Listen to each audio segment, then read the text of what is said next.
Bueno, mi nombre es Andrés Román, soy del Paralelo 6, estudio en la UNAE, en la carrera de Educación General Básica con mención en Lengua y Literatura. Bueno, la sociedad del riesgo se define en relación a las teorías que propone Ulrich Beck en contexto a cómo la sociedad va cambiando y ésta se moviliza en distintos entornos.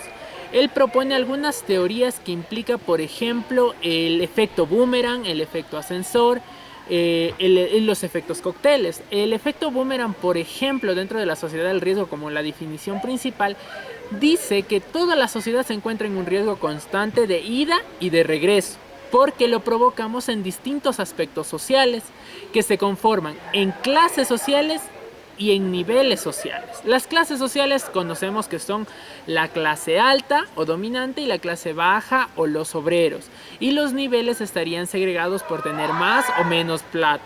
Entonces, cuando nos referimos al efecto boomerang, que es el primero en definir la sociedad del riesgo, podemos decir claramente que es como la clase dominante hace que la clase obrera produzca riesgos a través de la industria sin considerar que estos algún día regresan. Por ello, la palabra boomerang quiere decir que va y vienen los riesgos en efectos temporales. Otro efecto que también define la sociedad del riesgo es el efecto ascensor. ¿Por qué? Porque suben o descienden los riesgos en las distintas capas sociales en tiempos dado que, por ejemplo, se produce la clase obrera una explotación petrolera y la clase dominante o el grupo dominante se encuentra en otra parte alejada de donde se produjo la explotación petrolera. Entonces, ¿qué ocurre? Que en un tiempo determinado la explotación petrolera, ese punto va a emanar riesgo que va a empezar a atravesar las distintas capas sociales como un ascensor subiendo pisos y va a llegar a la clase alta, como lo que nos ocurre ahora con el efecto invernadero. A pesar de estar en ciudades cosmopolitan, en ciudades metropolizadas, recibimos los riesgos y los impactos de la selva, donde se produce la extracción de petróleo. Entonces ahí se generó el riesgo, pero este se expandió a modo de ascensor, fue elevando, subiendo capas hasta llegar hacia la clase alta, y ahora nosotros en clase alta o baja o media baja recibimos los efectos de esta clase obrera o trabajadora. Entonces la sociedad del riesgo se define de tantos contextos que podríamos decirlo en simples palabras, que es la producción o generación de riesgo por parte de la clase alta en obligación a la clase obrera, y esta es inevitable. ¿Por qué? Porque jamás vamos a conseguir riesgo cero. Muy bien, compañeros, pues la sociedad del conocimiento es un término mal utilizado. Manuel Castell lo dice en su teoría, que la sociedad del conocimiento no existe como tal porque la adquisición de conocimientos ha existido siempre.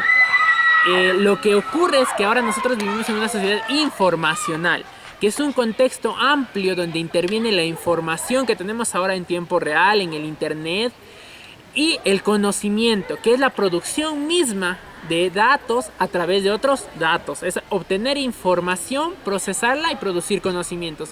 Entonces, hoy cuando utilizamos estos términos de sociedad de la información o sociedad del conocimiento, estamos errando en la terminología, dado que siempre han existido. Lo que ocurre es que en época del feudo, pues se escatimaba el uso de la información porque estaba en manos de la religión, y el conocimiento era solo para quienes tenían poder o dinero. Entonces no podríamos decir que hoy se está generando cuando esto siempre ha existido. Lo que está produciéndose hoy es una sociedad informacional donde todo congrúe en tiempo real, como es lo que ocurre en la web. Uno puede entrar y en tiempo real ver lo que ocurre en otra parte del mundo. Entonces obtiene información, lo procesa y genera conocimientos. ¿Qué quiere decir? Aplicamos un pensamiento crítico y reflexivo sobre información o sobre sociedad de información, y la generamos para producir una sociedad del conocimiento activo.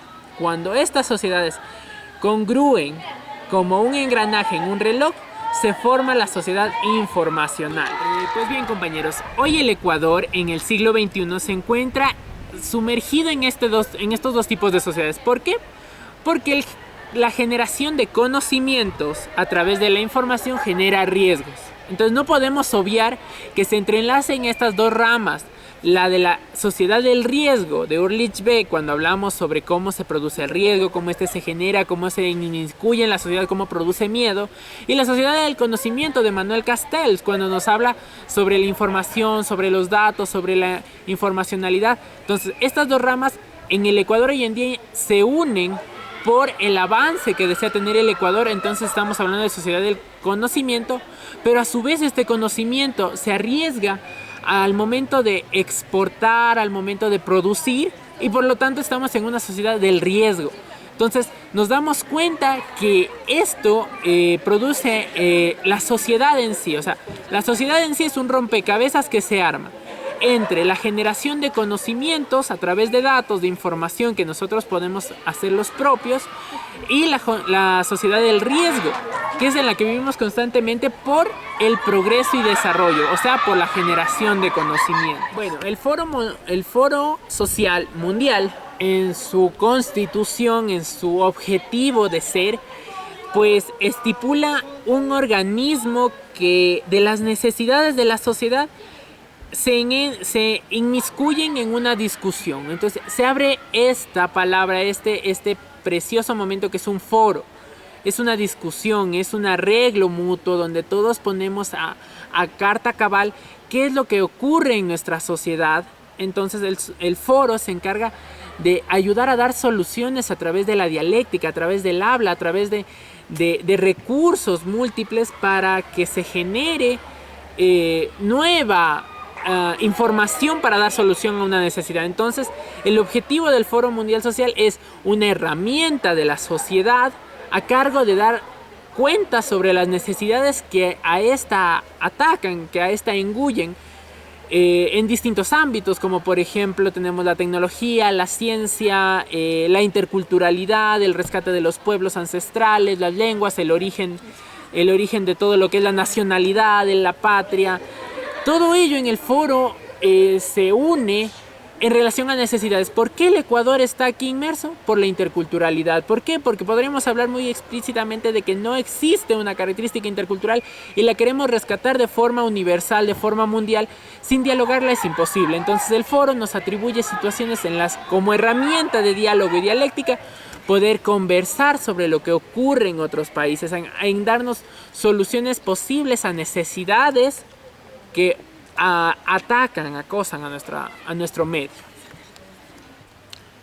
Pues bien, compañeros, si ya dijimos cuál era el objetivo del foro, pues la solución más sustancial que tenemos de ella es cuando se reúne en Túnez a hablar sobre la primavera árabe. ¿Qué ocurrió aquí? El Foro Social Mundial, con necesidades de muchos países, se da cuenta que la primavera árabe es simplemente una excusa de una bomba de tiempo que puede ocurrir en diversos lugares. Pero nosotros dentro del foro analizamos que esta da una solución inminente a la sociología. ¿Por qué? Porque se inmiscuyen las capas sociales a decir cuáles son las problemáticas que han ocurrido en diversos países en relación a que explote la primavera árabe. Entonces, esto es lo que hace el foro social. Toma la necesidad, la argumenta, la investiga, le da datos, le da información y propone herramientas posibles para generar soluciones en torno a una sociedad que está tan convulsionada, que es tan caótica. Porque no es simplemente irse a quejar, no es simplemente ir a dar un argumento, es ir a proponer herramientas sustanciales, sean psicológicas, pedagógicas, sociológicas, psicopedagógicas, políticas, democráticas, que puedan ayudar a ese pueblo donde la temática inmiscuya a la sociedad, a ese eje fundamental de la formación que aquí nosotros como estudiantes de la UNAE la analizamos, porque como futuros docentes nos inmiscuimos en esta sociedad convulsionada y el Foro Social Mundial se encarga de forma más externa, de forma más grande, de forma más congruente, tomar necesidades de la sociedad y ver herramientas que puedan ayudar a discernir el problema. Lo que nosotros haremos en un futuro como estudiantes, formar foros, formar congresos, formar situaciones diversas donde la dialéctica, donde la conversación entre varias personas, entre la argumentación de varios integrantes de muchas índoles, podamos llegar a dar herramientas para solucionar una necesidad que ataca o que acosa a nuestro entorno.